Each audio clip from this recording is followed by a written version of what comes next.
Hello সবাই, কেমন আছেন? সবাই ভালো আছেন? তো আজকে আবার চলে আসছি ফ্রিল্যান্সর থাই স্যুপ আর রন্ধন নিয়ে।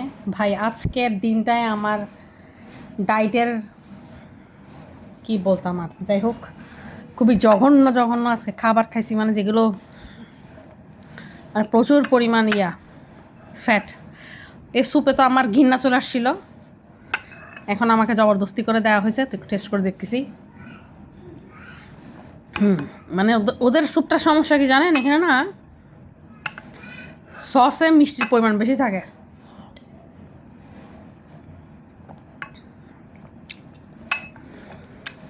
কেউ মনে কমপ্লেন করে না, সে জন্য কেউ কিছু বলেও না।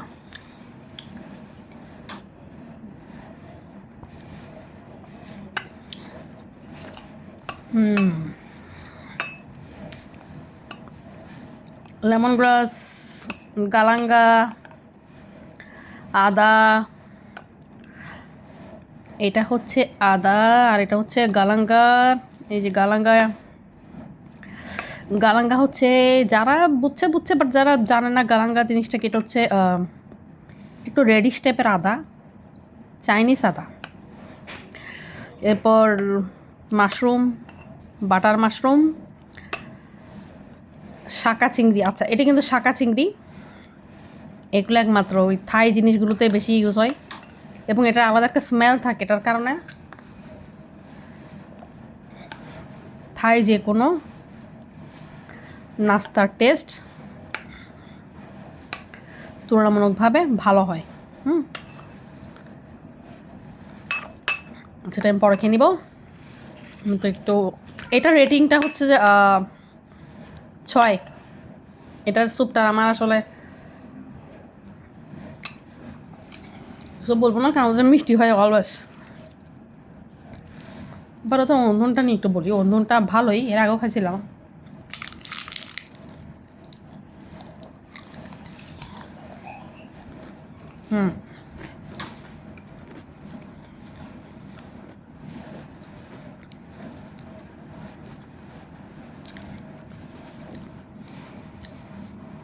এটা হচ্ছে ফিলিং,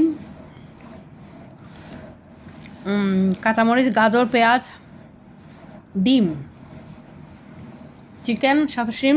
যাই হোক, টেস্টটা ভালো। এটা রেটিং দেওয়া যায় 7.5। একটারও প্রাইস আমি জানি না, সো এগুলো বলে লাভ নাই।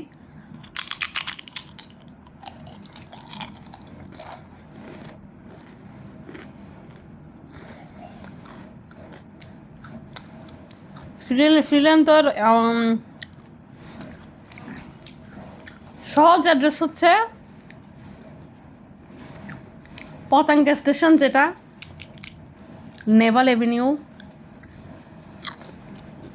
কাজের ডেউরি। পতাঙ্গা স্টেশনের ঠিক অপোজিটে হচ্ছে এই ফ্রিল্যান্সর রেস্টুরেন্টটা। সহজ অ্যাড্রেস বলে দিছি, সবাই যাবেন। মোটামুটি স্ন্যাক্স অনেক ভালো পাওয়া যায় ওদের। তো ওই তো